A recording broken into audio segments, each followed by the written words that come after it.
बंद नहीं है। हालेलुया, हालेलुया, नहीं नहीं नहीं, हालेलुया, हालेलुया। मैं करूं तभी आप करोगे। आइए हम वचन की ओर बढ़ेंगे। हर दिन पवित्र आत्मा कुछ न कुछ जरूर वचन में सिखाता है, पर मुझे ऐसा एहसास होता है ध्यान से सुनने वाले बहुत कम हैं। मैं आपका चेहरा पढ़ सकता हूँ ना, ऊपर से सब दिखता है, आपका चेहरा पढ़ सकता हूँ। कुछ लोग नींद से लड़ रहा है। आराधना में पूरा थकने के बाद जब पंखा में बैठते हैं तो नींद आता है, पर वचन सुनना जरूरी है। हम 7 आत्माओं के बारे में, जो परमेश्वर की 7 आत्माएं हैं, उसके बारे में स्टडी शुरू किया था। ये 7 आत्माओं की स्टडी एक्चुअली मैं बताऊं, मैंने भी अपनी जिंदगी में कभी स्टडी नहीं सुनी है। मैंने अपनी जिंदगी में किसी भी पास्टर के मुंह से, चाहे ऑनलाइन हो चाहे ऑफलाइन हो, कहीं भी आज तक मैंने ये 7 आत्माओं का स्टडी कभी किसी पास्टर के मुंह से नहीं सुना।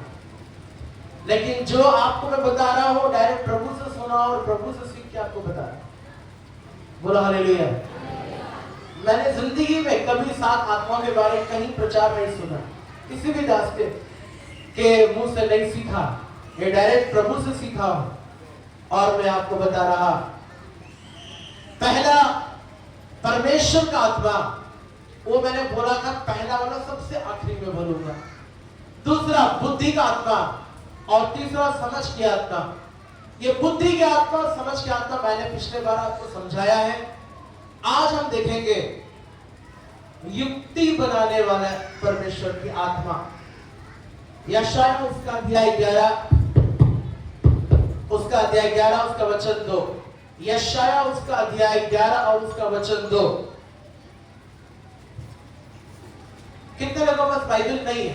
खाली हाथ आए हैं, खाली हाथ उठाओ, खाली हाथ आए हो। कितना गलत बात है, कितना गलत बात है। चलो नए लोगों को कोई जरूरत नहीं है, जो पुराने लोग हैं, आपने ये गलती क्यों कर रहे हैं? आपके हाथ में प्रभु का वचन होना चाहिए। यशाया उसका अध्याय 11 उसका वचन 2, जल्दी। यहोवा का आत्मा, यहोवा का आत्मा, बुद्धि और समझ की आत्मा। पहला यहोवा का आत्मा, वो मैं आखिरी में बोलूंगा, सबसे आखिरी में। उसके बाद बुद्धि की आत्मा और समझ का आत्मा, समझ की आत्मा। ये दोनों मैंने आपको पिछले बार समझा दिया है। युक्ति और पराक्रम का आत्मा, युक्ति और पराक्रम की आत्मा। मैं इसको अलग अलग बताऊंगा, ठीक है? बस युक्ति, अब सब मेरे तरफ देखो। युक्ति का मतलब आप क्या समझते हैं? युक्ति का मतलब प्लान, योजना, युक्ति बनाने वाला। हाँ, ये भी परमेश्वर की आत्मा है। ये तुमको युक्ति बनाने के लिए, प्लान करने के लिए, निर्णय लेने के लिए, डिसीजन लेने के लिए हेल्प करती है, मदद करती है। बोलो हालेलुया, हालेलुया। आवाज साफ आ रहा है? थोड़ा आवाज दबा दबा लग रहा है, ठीक है? ठीक है। और ये आत्मा बाकी सारे प्रभु के 7 आत्माओं की तरह बहुत जरूरी और बहुत अहम है। मैंने पिछले बार आपको बताया है, मेरे तरफ से मैं पूरा कोशिश करता हूं कि आपको पूरा अच्छे से समझ आए, कहीं से कोई शक ना रह जाए कि हमको ये समझ नहीं आया, वो समझ नहीं आया। मैं इसीलिए रिपीट कर करके आपको बार बार बताता हूं कि हर चीज, कोई गैप ना रह जाए। मैंने पिछले बार भी बोला था, पवित्र आत्मा का 9 वरदान अलग है और ये परमेश्वर का 7 आत्मा अलग है। पुराने नियम के लोग पवित्र आत्मा का 9 वरदान नहीं पाए थे, लेकिन आज हम नए नियम के लोग, आपको अगर पवित्र आत्मा का 9 वरदान नहीं भी है, ध्यान से सुनो मैं क्या कह रहा हूं, अगर पवित्र आत्मा का 9 वरदान नहीं भी है, लेकिन पवित्र आत्मा सिर्फ आपने पाया है, तो उस पवित्र आत्मा के जरिए से परमेश्वर का ये 7 आत्मा आपके अंदर ऑटोमेटिकली क्रिया करेगा। सिर्फ आपको क्या करना है? थोड़ा ध्यान देना है। समझ आ रहा है मेरी बात? अगर आपने पवित्र आत्मा का 9 वरदान नहीं पाया, फिर भी ये परमेश्वर का 7 आत्मा आपके अंदर कार्य करेगा। आपको कोई स्पेशल गिफ्ट नहीं मिला, फिर भी ये 7 आत्मा आपके अंदर कार्य करेगा। समझ आ रहा है? समझ आ रहा है? और भी समझाऊंगा। आप एक वचन निकाल कर पढ़ो, उदाहरणों से हम समझेंगे।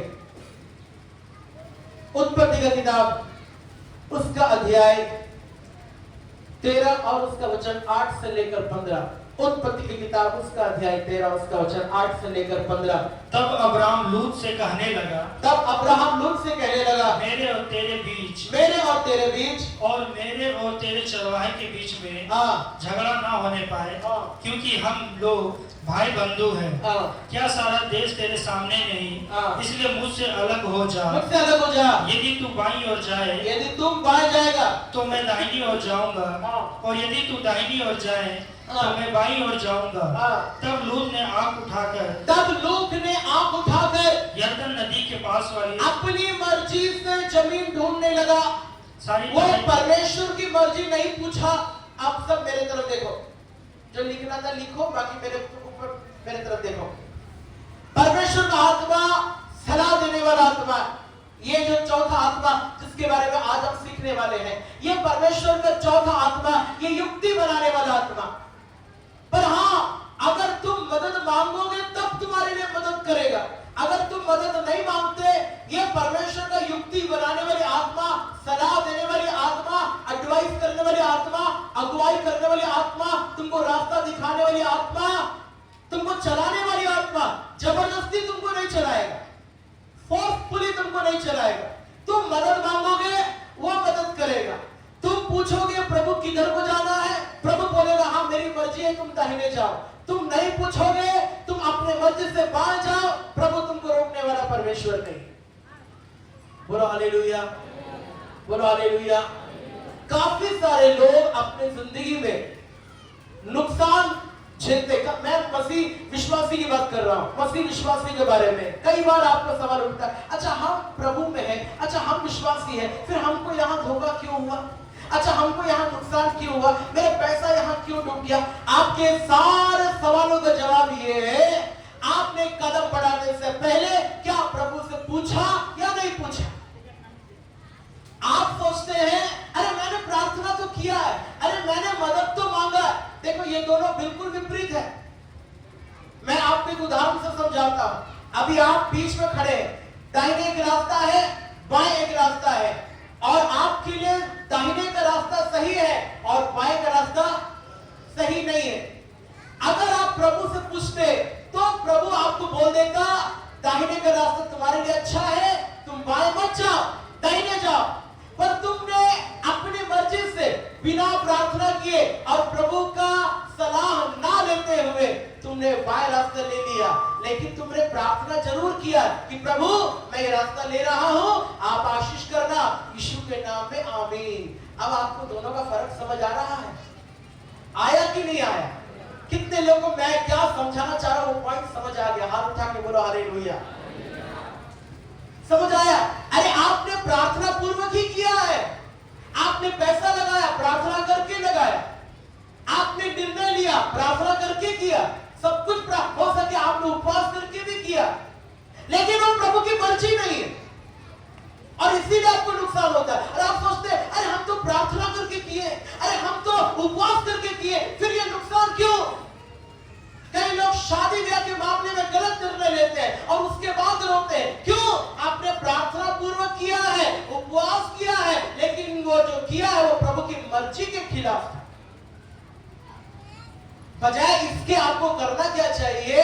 अपनी मर्जी से रास्ता लेने से पहले प्रभु से पूछो, प्रभु आपकी मर्जी क्या है, मैं बाएं जाऊं या दाहिने जाऊं? ये दोनों प्रार्थना में बहुत अंतर है। अंतर है या नहीं है? पहला प्रार्थना, प्रभु आप बताइए मैं कहां जाऊं, दाहिने जाऊं कि बाएं जाऊं? ये प्रार्थना अलग है। और एक प्रार्थना है अपनी मर्जी से बाएं ले लिया और पूछेगा प्रभु तू मुझे आशीष कर। ये दोनों प्रार्थना है, ये दोनों प्रार्थना में आकाश और पृथ्वी का अंतर है। समझ आ रहा कि नहीं आ रहा? अब आपको समझ आ रहा? कई बार आपको जो मन में सवाल उठता है, हम इतना प्रार्थना कर रहे हैं, हम इतना उपवास कर रहे हैं, हम हर संडे जाके पास्टर से हाथ रख के प्रार्थना करवा रहे हैं, लेकिन फिर भी चीजें आगे नहीं बढ़ रही है, मेरे हिसाब से आगे नहीं बढ़ रहा। क्यों? क्योंकि तुमने अपने मर्जी से वो रास्ता ले लिया और उसके बाद तुमने प्रभु का मदद मांगा, पर प्रभु ने मदद नहीं किया। क्यों? क्योंकि मर्जी के खिलाफ था। कितने लोगों को समझ आया कि वो लोग बोलो hallelujah. Now this is what happened with Abraham and Lot. Abraham के साथ और लूत के साथ हुआ। परमेश्वर सलाह देने वाला परमेश्वर है, बोलो आमीन। परमेश्वर अगुवाई करने वाला परमेश्वर है। अरे जो 40 साल मिस्रियों के गुलामी से आजाद करा के यहूदियों को 40 साल बिना खेती, बिना मेहनत, बिना काम, बिना एक बूंद पसीना बहाए उनको आकाश से मन्ना गिराकर और अंधेरे में अंधेरा ना लगे उजाले के लिए आग का खंभा देकर और गर्मी में गर्म ना लगे ऊपर बादल बिछाकर जो चला सकता है, क्या वो आपकी जरूरतों को पूरा नहीं कर सकता है? वचन में लिखा है उन तितलियों को, एक एक तितलियों को देखो, एक एक छोटे छोटे पक्षियों को देखो जो रंग बिरंगा इतना सुंदर कपड़ा पहना है। वचन में लिखा इतना सुंदर कपड़ा सुलेमान राजा ने भी नहीं पहना था। ताली बजाकर प्रभु को महिमा। जब वो पक्षियों का और तितलियों का ख्याल रख सकता है, क्या वो तुम्हारा ख्याल नहीं रखेगा? रखेगा, लेकिन वो चाहता है तुम कदम बढ़ाने से पहले प्रभु की मर्जी पूछो। लोग प्रार्थना करते हैं पर प्रार्थना करने का कुछ लोगों का फॉर्मूला गलत है। वो प्रार्थना कर रहे हैं पर फॉर्मूला गलत है और इसीलिए आशीष नहीं होगा, कभी नहीं होगा। और 10 साल भी करते रहो, आशीष नहीं होगा, बिकॉज तुम प्रभु के दिल से बाहर जा रहे हो। तुमने प्रार्थना की, क्या लूत प्रार्थना नहीं करता था? मैं अभी थोड़ी देर बाद आपको पढ़ाऊंगा कि लाइन से जा रहा हूं, थोड़ी देर बाद पढ़ाऊंगा। वचन में लिखा है लूत धर्मी पुरुष था और इतना ही नहीं, लूत प्रभु के सामने सच्चाई से चलने वाला व्यक्ति था। वो पाप नहीं करता था, अधर्म नहीं करता था। फिर गलती क्या हुई? गलती सिर्फ इतना हुई, अपने मर्जी से अपनी इच्छा पर चलना शुरू किया। बोलो हालेलुया, बोलो हालेलुया। देखो ये चौथा प्रभु का आत्मा है। मैं बताऊं, जो लोग सेवकाई करते हैं ये अपने आप को पुराना विश्वासी समझते हैं, दूसरों को सलाह देते हैं, दूसरों को प्रभु में चलाते हैं। आपके लिए ये सलाह वाली देने वाली आत्मा, प्रभु का चौथा आत्मा, युक्ति बनाने वाली आत्मा, ये बहुत जरूरी है। प्रभु से मांग लो, प्रभु से। ये आत्मा जिसके अंदर है, मैं एम्फसाइज करके बोलना चाहता हूं, जोर देकर इस बात को बोलना चाहता हूं, ये आत्मा जिसके अंदर है वो अपनी जिंदगी में कभी गलत कदम नहीं उठाएगा और कभी कोई कदम उठा के बाद में पछताना नहीं पड़ेगा। बोलो हालेलुया। कई लोग कदम उठाते हैं, मेहनत कर, चाहे वो पढ़ाई को लेकर हो, 4 साल 5 साल पढ़ाई किया, उसके बाद पता चला अरे इसमें कोई नौकरी नहीं है, इसमें कोई कैरियर ऑप्शन ही नहीं है। अरे 5 साल का पढ़ाई नुकसान हो गया, 5 साल का मेहनत पैसा नुकसान होगा। क्यों? तुमने शुरुआत में प्रभु से मर्जी नहीं पूछी, प्रभु तू क्या चाहता है, मेरा बच्चा क्या पढ़ाई करे? नहीं, तुमने अपने बच्चे का एडमिशन करा दिया, उसके बाद तुमने प्रार्थना किया प्रभु मेरे बच्चे का एडमिशन करा दिया, सब मैंने करा दिया, सिर्फ तू छू के आशीष कर। सिर्फ वो काम ऊपर वाला प्रभु नहीं करना चाहता, प्रभु चाहता है तुम पूरे काम प्रभु को सौंपो शुरू से। प्रभु कौन से कॉलेज जाएगा मेरा बच्चा? बोलो आमीन। प्रभु कौन से स्कूल में जाएगा मेरा बच्चा? कौन सी पढ़ाई करेगा मेरा बच्चा? शुरू से तुम प्रभु को पूछो। ये नहीं तुमने अपने बुद्धि से, अपने ज्ञान से सब सोच लिया, कर लिया और करने के बाद प्रभु हम सब कर लिए, सब देख लिए, सब हम देख लिए, आप सिर्फ क्या करो? आशीष कर दो। ये प्रार्थना का गलत फॉर्मूला है। ये प्रार्थना का, कहीं तुम जमीन लेते हो, तुमने अपने मर्जी से जमीन ले ली, सब कुछ कर लिया और उसके बाद तुमने प्रार्थना की प्रभु इस जमीन को आशीष कर, और बाद में पता चला जमीन में गड़बड़ है। अब तुम सोचोगे कैसा परमेश्वर मेरा प्रार्थना की प्रभु सुना नहीं। अरे गलती तुम्हारा है, जमीन लेने से पहले तुम प्रभु को पूछो प्रभु आपकी मर्जी क्या है, ये जमीन लो या नहीं लो। कुछ लोगों को समझ आ रहा है? ताली बजाकर प्रभु को महिमा करो।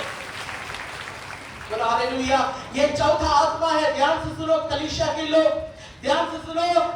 ये चौथा आत्मा है, ये तुमको युक्तियां बनाने के लिए मदद करने वाला आत्मा है, तुमको प्लान्स बनाने के लिए। और मैं एक बात बीच में बोल दूं, ये युक्ति बनाने वाला आत्मा सिर्फ आत्मिक बातों में तुमको सलाह नहीं देता है, तुम्हारे हर तरह की बात पर सलाह देगा। तुम्हारी पारिवारिक बात में, तुम्हारी शादीशुदा के मामले में, तुम्हारे बच्चों के बारे में, बच्चों के पढ़ाई के मामले में, तुम सब्जी खरीदने जाओ वहां भी कहीं तुमको धोखा होने। क्यों? ये सलाह देने वाला आत्मा है, वो एनीटाइम एक्टिव है तुम्हारे अंदर में, तुमको या तो हरा बत्ती और नहीं तो लाल बत्ती तुमको दिखाएगा। कोई तुमको 1 किलो आलू में तुमको धोखा नहीं दे सकता है। क्यों? ये आत्मा तुमको हमेशा चौकन्ना कर देगा। देखो वहां तुमको अभी चूना लगा रहा है, अभी पकड़ लो, पकड़ लो। बोलो हालेलुया। समझ आ रहा है मेरी बात?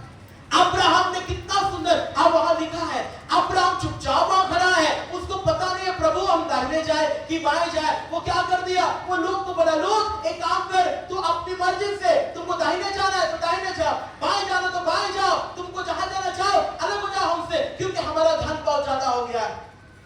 देखा लोग जो अब्राहम का भतीजा था, वो अपनी आंख उठाकर यही पर वो गलती कर दिया।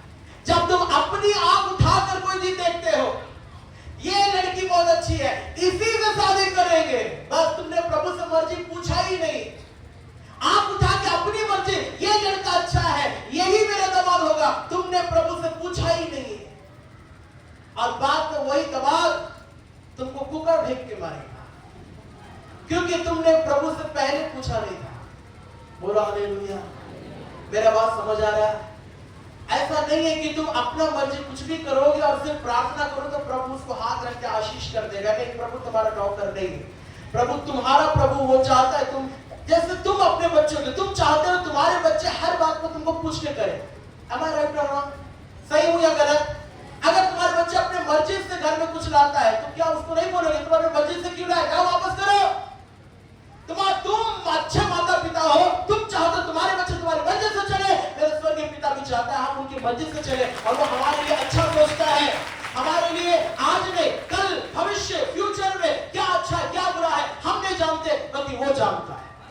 कई बार कोई रिश्ता टूट जाता है और लोग आते हैं प्रार्थना करने के लिए, पास्टर प्रार्थना कीजिए किसी भी तरह ये रिश्ता जुड़ जाए। मैं उनको समझाता हूँ, मैं ये प्रार्थना करूंगा कि प्रभु आपकी मर्जी पूरा हो। अगर रिश्ता अच्छा है तो लगे, और रिश्ता अच्छा नहीं है तो प्रभु धन्यवाद तोड़ देने की। समझ आया कि नहीं आया?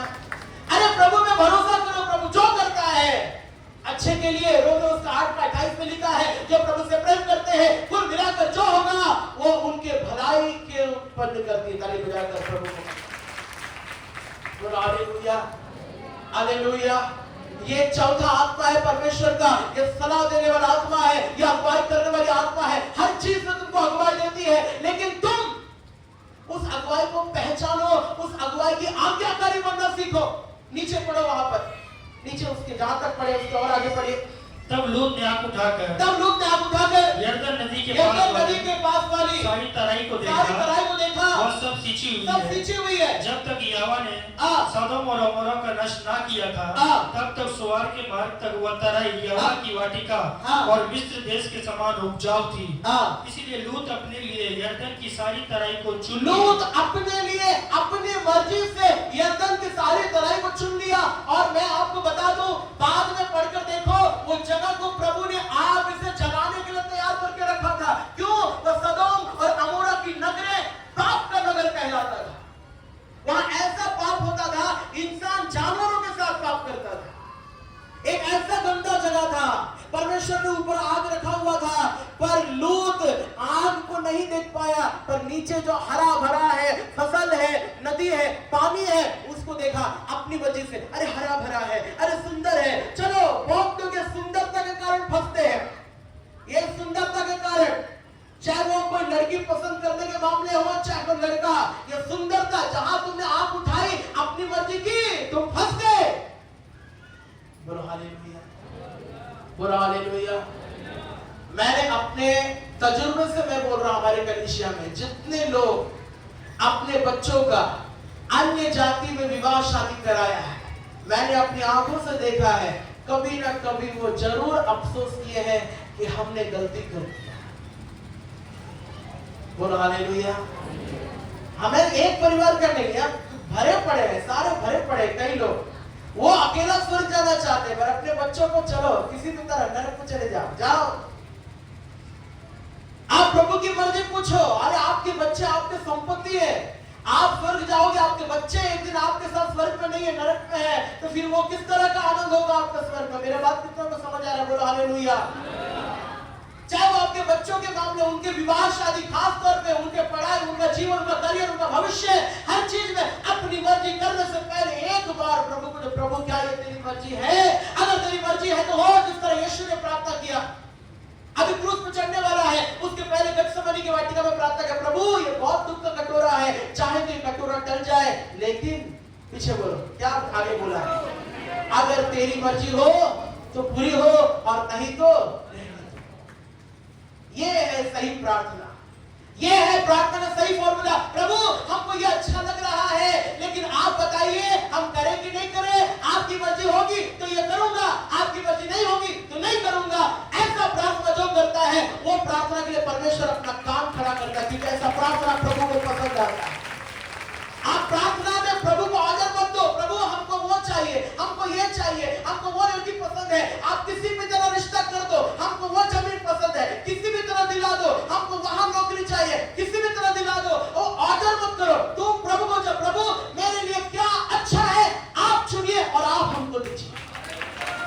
समझ आया?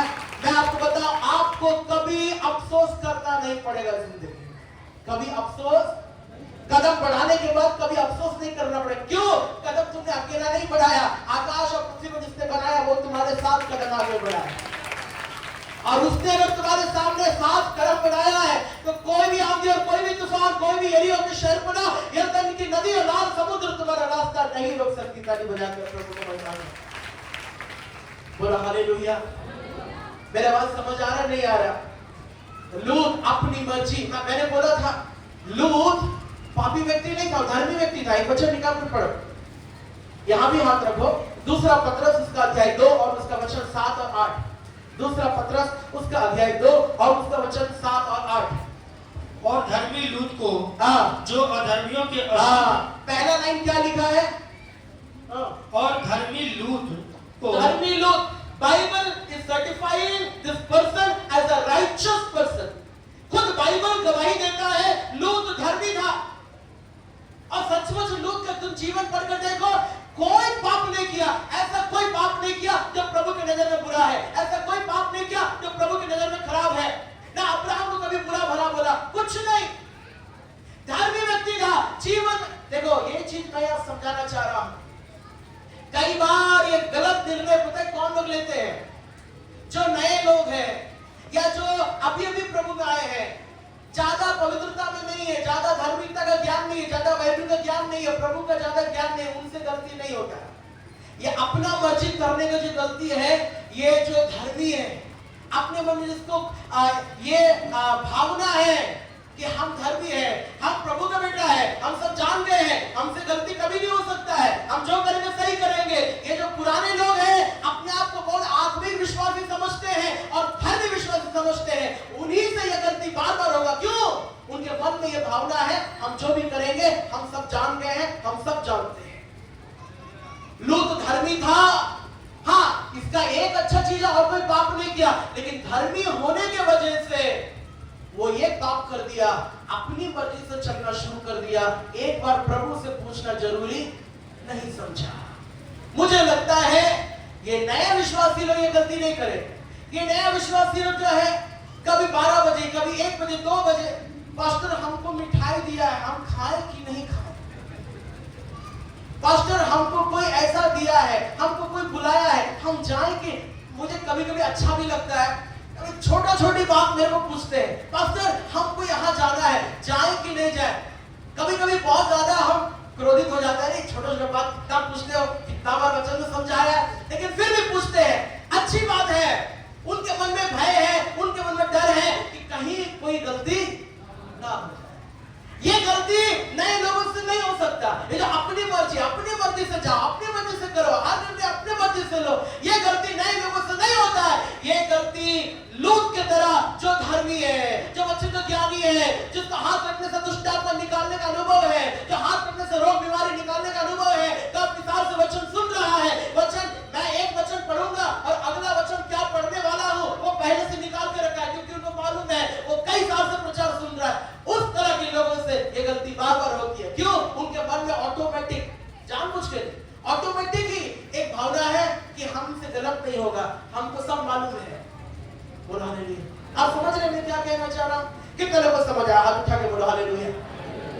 इसलिए पुराने लोग ज्यादा सावधान रहो। लूत धर्मी पुरुष था, और क्यों ना हो, वो अब्राहम के साथ रहता था। तो जो व्यक्ति अब्राहम के साथ उठेगा, बैठेगा, खाएगा, पिएगा, सोएगा, वो अधर्मी तो नहीं होगा, वो धर्मी होगा। क्यों? वो हमेशा अब्राहम के साथ उठना बैठना किया है, प्रभु के बारे में अब्राहम से सीखा है। धर्मी लोग ये गलती बार बार करते हैं। कलीसिया में जो अपने आप को आत्मिक विश्वासी समझते हैं, सावधान रहो, ये गलती तुमसे ना हो, नहीं तो परमेश्वर का ये चौथा आत्मा, सलाह देने वाली आत्मा तुमको सलाह देना चाहेगा, लेकिन तुम सलाह ले नहीं पाओगे। क्यों? प्रभु का सलाह लेने से पहले तुमने अपने मर्जी से दौड़ना शुरू कर दिया। मेरा बात समझ आ रहा है? कितने लोगों को मेरा बात समझ आ रहा है? जोर से बोलो हालेलुया, बोलो हालेलुया, हालेलुया। अपनी मर्जी से चलना, तब फिर परमेश्वर के चौथा आत्मा जो हमें मदद करने वाली आत्मा है, सलाह देने वाली आत्मा है, युक्ति बनाने वाली आत्मा है, ये चाहता है काम करने के लिए, ये चाहेगा सलाह देने के लिए, लेकिन कोई फायदा फायदा नहीं। क्यों? उनका सलाह के लिए हम रुकते ही नहीं है, अपनी मर्जी से चले गए। बोलो हालेलुया। अहाब राजा अपनी मर्जी से युद्ध करने को गया। पहला राजाओं पुस्तक अध्याय 22 और उसका वचन 5 से लेकर 8। पहला राजा उसका 22 का 5 से लेकर 8।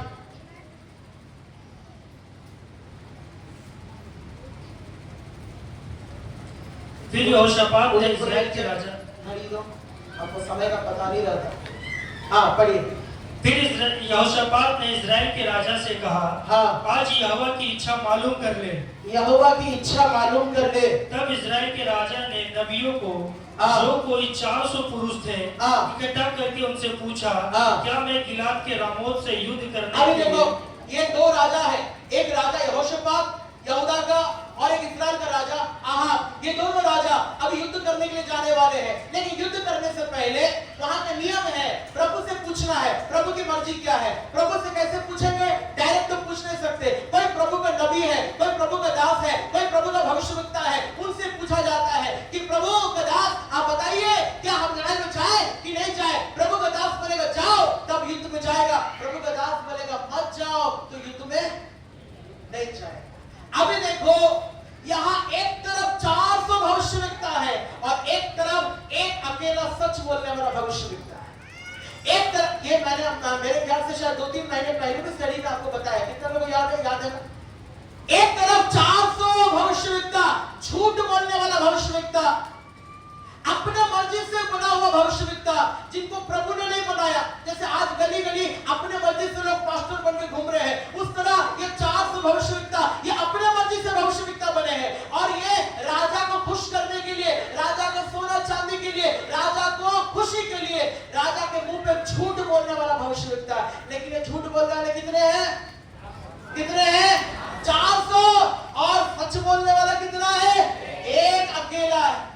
कई बार लोग सोचते हैं अरे जहां जहां आदमी ज्यादा है वो सही होगा, लेकिन नहीं, प्रभु के यहाँ उल्टा है। जो सकरा मार्ग में चले वो सही है, वहां कम आदमी है, और जो चौड़ा मार्ग है वहां बहुत लोग रहते हैं, लेकिन वो रास्ता विनाश कर जाने वाला है। ताली बजाकर प्रभु को बोला। 400 भविष्यवक्ता, एक तरफ झूठ बोलने वाला और एक भविष्यवक्ता एक तरफ सच बोलने वाला। अभी प्रभु का सलाह चाहिए लोगों को। देखो, मैंने अभी थोड़े दिन पहले बोला था, प्रभु का सलाह पूछना जरूरी है। हर बार यह मुमकिन नहीं होता कि हम खुद से प्रार्थना करके प्रभु से सलाह पूछे। खैर, मेरा एडवाइस यह होगा कि किसी और को भरोसा करने से अच्छा है खुद ही पूछो। लेकिन अक्सर क्या हम करते हैं, चलो कोई प्रभु का दास से पूछते हैं। मेरा बात सही है? कई बार हमारे मन में क्या होता है, चलो प्रभु का बहुत बड़ा दास है, चलो उससे पूछते, चलो इससे पूछते, चलो वो भविष्यवक्ता उधर पूछते, चलो उधर कोई भविष्यवक्ता आने वाला है, कोई बाहर से आ रहा है, कोई पंजाब से आ रहा है, कोई अमृतसर से आ रहा है, चलो उसको पूछते, इसको पूछते हैं। ऐसे कुछ लोग का आदत है। आप ध्यान से सुनो, 400 भविष्यवक्ता, एक तरफ झूठ बोलने वाला, एक भविष्यवक्ता एक अकेला खड़ा है सच बोलने वाला। जिसने झूठ बोलने वाले दुष्ट जो भविष्यवक्ता है वो कह रहे हैं लड़ाई में जाओ, प्रभु तुमको जीत देने वाला। और सब बहुत खुश है, वाह कितना अच्छा है। लेकिन हकीकत कुछ और है। अभी लड़ाई में जाएगा तो ये जिंदा वापस नहीं आएगा। और ये सच बात, जो अकेला सच बोलने वाला प्रभु का दास है, वो अक्सर जो सच बोलते हैं ना वो अकेला खड़ा होते हैं। जैसा मैं धनबाद में अकेला खड़ा हूँ, कोई कलीसिया, कोई प्रभु का दास मेरे साथ नहीं है। और मैं खुलेआम लाइफ में बोल दूं, पूरे धनबाद में कोई भी कलीसिया, कोई भी पास्टर मुझे सपोर्ट नहीं करता। क्यों? मैं सच बोलने वाला हूं, अकेला खड़ा। बाकी कलीसियाएं डॉक्ट्रिन पे नहीं चलती, मैं डॉक्ट्रिन में चल रहा हूं और इसीलिए अकेला खड़ा हूं। बाकी कलीसिया में सब कुछ करो चलेगा, खैनी भी खाने वालों को प्रभु देता है, चलेगा, मेरे यहाँ नहीं चलेगा। और इसीलिए मैं अकेला खड़ा हूँ, एलिया की तरह, मिकाया की तरह अकेला ही खड़ा हूँ, और आकाश और पृथ्वी को बनाने वाला परमेश्वर मेरे साथ खड़ा है। बोलो हालेलुया। और ये दुख की बात है, लोकना में हमारा इंसिडेंट हुआ था, लोकना में हमारे लोगों के साथ मारपीट हुई थी। उस मामले में भी पूरे धनबाद में कोई भी पास्टर और कोई भी कलीसिया हमारा सपोर्ट नहीं किया। बोलो हालेलुया, हालेलुया। ये सच बात है, बिल्कुल सच बात है। मैंने इतने दिन कभी बोला नहीं, आज मैं बोल रहा हूँ, ये सच बात है। कोई भी पास्टर, बाकी सब पास्टर खुश हुए, बहुत अच्छा हुआ, बहुत उड़ता है, बहुत चिल्लाता है, बहुत ज्यादा हल्ला करता है, ऐसे पढ़ना चाहिए। बोलो हालेलुया। लेकिन उनको पता नहीं है हीरा जब दबाव पड़ता है तो हीरा और हीरा होकर चमकता है।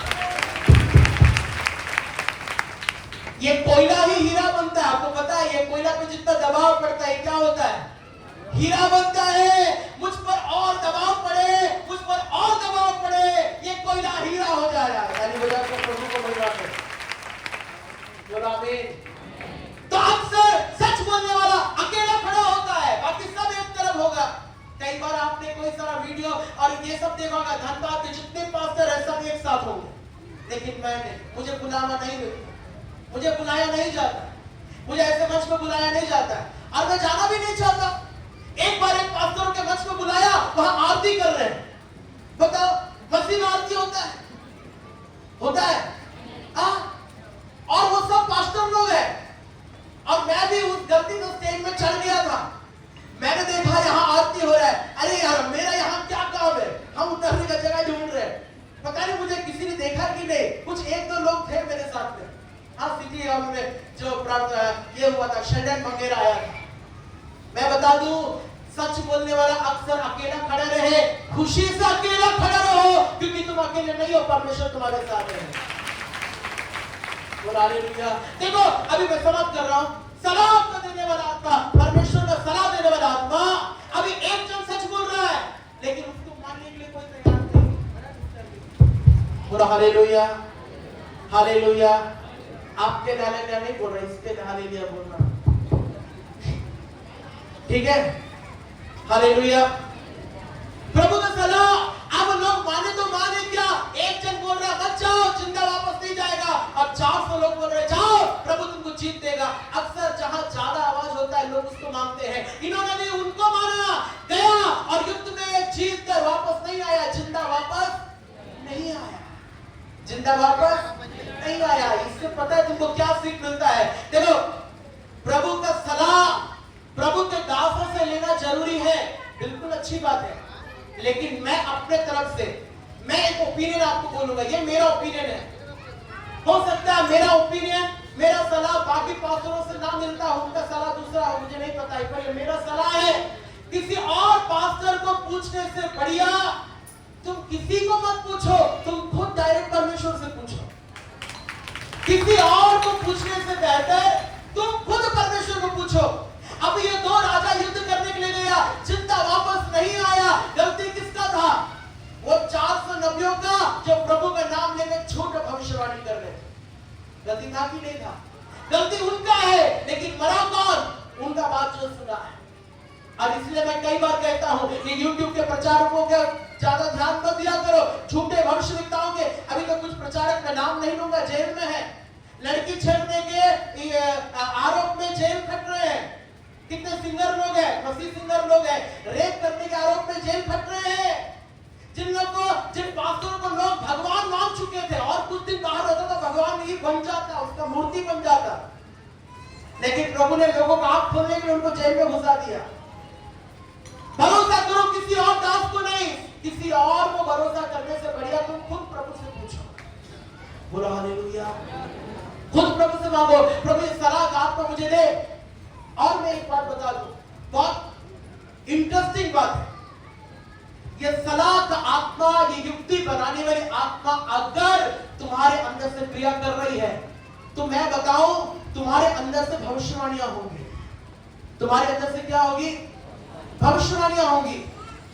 मैं फिर से कह रहा हूं, अगर ये सलाह देने वाली आत्मा, क्योंकि ये वो आत्मा है जो परमेश्वर की बात को बाहर निकालता है, अगर तुम्हारे अंदर ये आत्मा है, तुम्हारे अंदर से भविष्यवाणी भी निकलेगा। मैंने थोड़ी देर पहले बोला था, अगर किसी के पास पवित्र आत्मा का 9 वरदान ना हो, तब भी अगर परमेश्वर का 7 आत्मा तुम्हारे अंदर है तो ये क्रिया करेगा बिना वरदान के भी।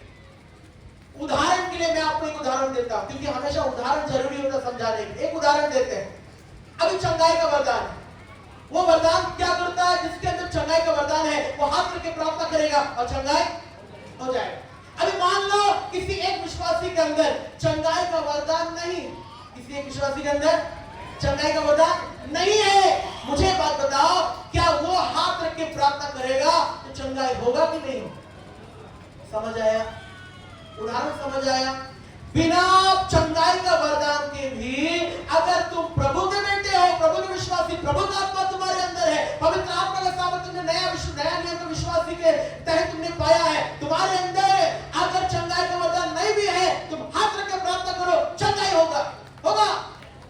उसी तरह तुम्हारे अंदर अगर भविष्यवाणी के वरदान नहीं है, लेकिन पवित्र आत्मा का सामर्थ तुम्हारे अंदर है, प्रभु का साथ आत्मा तुम्हारे अंदर है, और ये युक्ति देने वाला, सलाह देने वाला आत्मा तुम्हारे अंदर है, तुम्हारे अंदर से भविष्यवाणी होगी। ताली बजाकर प्रभु को बना। कितने लोग मेरे बात को समझ बोला हालेलुया, हालेलुया। समझ पा रहे? भविष्यवाणी भी और कई प्रकार के हैं। 5 कॉलिंग में एक भविष्यवाणी है। इफिसियों 4 के 11, 12, 13 में घर जाकर पढ़ो, वहां 5 कॉलिंग में एक भविष्यवाणी है। 9 वरदान उसमें भी भविष्यवाणी है। पर अगर तुम्हारे पास 5 कॉलिंग का भविष्यवाणी भी नहीं है, तुम्हारे पास 9 वरदान की भी भविष्यवाणी नहीं है, फिर भी अगर तुम्हारे अंदर परमेश्वर का ये युक्ति देने वाली, सलाह देने वाला, सलाह सिखाने वाला आत्मा है, तुम्हारे अंदर से भविष्यवाणी होगा। तुम जो बोलोगे वो सच होगा, और उसको प्रैक्टिकली तुमको अपना एक्सपीरियंस में लाना है। ध्यान से सुनो, पीछे बातचीत नहीं करो। प्रैक्टिकली कैसे लाओगे? मैं आपको और 5 मिनट ले लूं, आपको समझाता हूं प्रैक्टिकली। ये मेरा अनुभव, मैं फिर से बोल रहा हूं। हो सकता है किसी और पास्टर का अनुभव कुछ और होगा, मेरा ओपिनियन कुछ और है, पर मैं अपना ओपिनियन आपको बोल रहा हूं। अभी मान लो तुमको एक आवाज आ रहा है, सामने जाओ, और एक आवाज आ रहा है, पीछे जाओ। अभी तुम कंफ्यूज हो गया, इसमें से सामने जाने वाला जो बोल रहा है वो आवाज प्रभु का है, जो आवाज पीछे जाने बोल रहा है वो प्रभु का है। अभी तुम नया है, तुमको पता नहीं है, तुम आवाज को पहचान नहीं पा रहे, तुम बहुत प्रार्थना कर रहे हो, सब कुछ कर रहे हो, पर तुमको समझ नहीं आ रहा। तो आवाज है, एक आवाज बोलता सामने जाओ, एक आवाज बोलता पीछे जाओ। मेरे को ध्यान से सुनो, मैं अपने एक्सपीरियंस से आपको बोल रहा हूं। मैं इसी तरह सीखता हूं और अभी भी सीख रहा हूं। एक आवाज बोलता है सामने जाओ, एक आवाज बोलता है पीछे जाओ। अभी तुमको पता नहीं चल रहा है क्या करे। अभी तुम अपने मर्जी से पीछे चला गया, चलो एक बार जाके देखते हैं, और तुम गया और तुमको नुकसान हो गया, और तब तुमको ये एहसास हुआ कि ये जो पीछे जाने के लिए बोल रहा था, ये प्रभु का आवाज नहीं था, ये शैतान की आवाज थी। जो आवाज सामने जाने को बोल रहा था वो प्रभु का आवाज है। अब तुमको थोड़ा सा समझ आने लगा कि अच्छा ये आवाज प्रभु का है और ये आवाज, क्योंकि ये दोनों आवाज हो सके कंफ्यूजिंग हो, लेकिन ये दोनों आवाज जब तुमसे बात करती है तुम्हारी भावनाएं अलग होंगी। एक आवाज जब तुमसे बात कर रहा है वो फीलिंग अलग होगा, और जो शैतान का आवाज बात कर रहा है वो फीलिंग, तब तुमको और तुम डायरेक्शन समझ सकते हो। अच्छा इधर से जो आवाज ये वाला आ रहा है, इधर से जो आवाज आ रहा है ये प्रभु का है, और इधर से जो आवाज आ रहा है वो शैतान का है। चलो इस पर गलती हो गया, अगले बार गलती, और जब दोबारा होगा या तीसरे बार होगा या चौथे बार होगा या 10 बार होगा, कम से कम 10 बार में या 20 बार में कई बार गलती करके उसके बाद तुम सीख जाओगे अच्छा ये आवाज प्रभु का है, और ये आवाज तुम शुरू में तुरंत नहीं समझ पा रहे थे, पर 10 बार 20 बार, हो सके 10 साल बाद या 20 साल बाद, मैं अभी भी सीख रहा हूं, हो सके वो आवाज इतना एक दिन तुम एक्सपीरियंस हो जाओगे, वो आवाज आते ही तुमको तुरंत समझ में आ जाएगा ये प्रभु का आवाज। ये हुआ प्रैक्टिकल, ये हुआ ये प्रैक्टिकल। मैं बताऊं किसी और भविष्यवक्ता को, मैंने सुना है एक पास्टर पंजाब का भविष्यवाणी करने के लिए 80,000 रुपया लिया, पेपर में आया 80,000 रुपया। किसी को 1 रुपया देने की जरूरत नहीं है, और 80,000 रुपये में भी तुमको सच बोल रहा है, ये कौन सा गारंटी है? इसीलिए किसी और के ऊपर निर्भर मत रहो, तुम्हारे अंदर खुद परमेश्वर का आत्मा है। तुम प्रार्थना करो, हो सके तुरंत तुमको समझ में ना आए, तुमको सीखने में समय लगे, समय ले लो, लेकिन एक दिन जरूर तुम प्रभु की आवाज को पहचानना सीख जाओगे। ताली बजाकर प्रभु को बोलो, बोलो हालेलुया, बोलो हालेलुया। कितने लोगों को मैंने जितनी बातें बोली आई है, हालेलुया। ये प्रभु का एक बार सलाह देने वाला आत्मा अगर तुमने पा लिया, तुमको वो प्लानिंग करना सिखाएगा। हर चीज कोई चीज खरीदना प्लानिंग कराएगा, ये ऐसे लो, यहाँ से लो, वैसे लो, प्रभु प्लानिंग देगा। ये प्लानिंग करने वाली आत्मा है, ये सलाह देने वाली आत्मा है, युक्ति देने वाला आत्मा है। जिंदगी में कोई भी फैसला प्रभु के मर्जी से लो, कभी तुमको अफसोस करने की जरूरत कुछ लोग ऐसे गलत रिश्ते में फंस जाते हैं अपनी मर्जी से। वो हमारे तमिल में कहावत है कि गुठली का जो खट्टापन है वो जितना गुठली के पास जाएगा तब समझ में आएगा, बाहर से आम खट्टा है मीठा समझ आता है नहीं आता है। वो लिखा है जितना वो बाहर में भी उतना समझ नहीं आता है, जितना गुठली के अंदर नजदीक जाओगे तब समझ में आता है ये कितना ज्यादा। ये तमिल में कहावत है। तो उसी तरह कुछ लोग बाहर से जैसा दिखते हैं अंदर वैसा बिल्कुल नहीं है, अंदर डसने वाला नागिन है। लेकिन वो तुमको पता नहीं चलेगा, वो पता चलने के लिए तुमको ये युक्ति बनाने वाला आत्मा चाहिए। ताली बजाकर प्रभु को महिमा चाहिए, प्रभु को सलाह देने वाला आत्मा चाहिए। बोलो हालेलुया। और भी बातें हैं मैं आगे बताऊंगा, अभी बहुत कुछ पॉइंट बाकी है, आगे बताऊंगा। अब्राहम ने ये सही काम किया, लेकिन मैंने वो वचन पढ़ाया नहीं, अब घर जाके पढ़ना। लूत अपनी मर्जी से आंख उठा के चला गया, बाद में क्या मिला? उसका पूरा परिवार दंड पाया, उसकी पत्नी जिंदा नहीं बची, उसके बच्चे लोग पाप में पड़ गए और बच्चों के पाप की वजह से पीढ़ी पीढ़ी पूरा पाप हो गया। और मैं आपको बता दूं, अमालेकी को प्रभु ने ये श्राप दिया, जिंदगी भर जीवन भर मैं उनसे लड़ता रहूंगा। ये सबका गलती सिर्फ अकेला लूत ने किया, अपने मर्जी से कदम बढ़ा। लेकिन अब्राहम वहीं रुका रहा है। मैंने जो वचन सबसे पहले पढ़ाया वहां घर जाके पढ़ो। लूत अपने मर्जी से चला गया और अब्राहम वहीं इंतजार कर रहा है, क्योंकि उसको पता है जो परमेश्वर अभी तक हमको चलाया वो आगे भी चलाएगा। वो जब तक आगे नहीं बोलेगा हम एक कदम न आगे करेंगे न पीछे करेंगे, न दाहिने करेंगे न बाएं करेंगे, हम वहीं खड़े रहेंगे। वचन में लिखा अब्राहम इंतजार करता रहा और तब अचानक प्रभु का आवाज आया, अब्राहम तू जहां खड़ा है वहां से चारों तरफ देखो। ये लाइन हमको बहुत अच्छा लगता है। अब्राहम और अभी तक इंतजार में था, प्रभु बोलेगा, इंतजार किया। अचानक प्रभु का आवाज, अब्राहम तू चारों तरफ देख, आगे पीछे दाहिने बाएं, ये सारी जमीन तुमको और तुम्हारे वंश को युग युग के लिए सदा सर्वदा के लिए मैं दे रहा हूं। वहां का एग्रीमेंट हो गया और रजिस्ट्री हो गया और म्यूटेशन भी हो गया। बोलो हालेलुया। अब जिसको प्रभु रजिस्ट्री करके दे दिया वो जमीन कोई ले सकता है। आज भी गाजा और इजराइल का बीच का युद्ध का यही कारण है, जो प्रभु रजिस्ट्री करके दे दिया इजराइल को वो इजराइल का ही रहेगा और कोई ताकत उसे छीन नहीं पाएगी। बोलो हालेलुया। ये फल है इंतजार का, ये फल है प्रभु का मर्जी को चलने का, ये फल है अपने मर्जी को पीछे और प्रभु का मर्जी को आगे करने का। अपने आंखों को बंद करें और अब प्रार्थना करें अपनी जगह पर खड़े होकर। ये युक्ति बनाने वाली आत्मा, सलाह देने वाली आत्मा, ये प्रभु की एक आत्मा है। अगर ये आत्मा तुम्हारे अंदर से काम करे, मैं बता रहा हूं, अगर तुमको भविष्यवाणी का वरदान नहीं भी है तब भी तुम्हारे अंदर से भविष्यवाणी होगी। तुम जो बोलोगे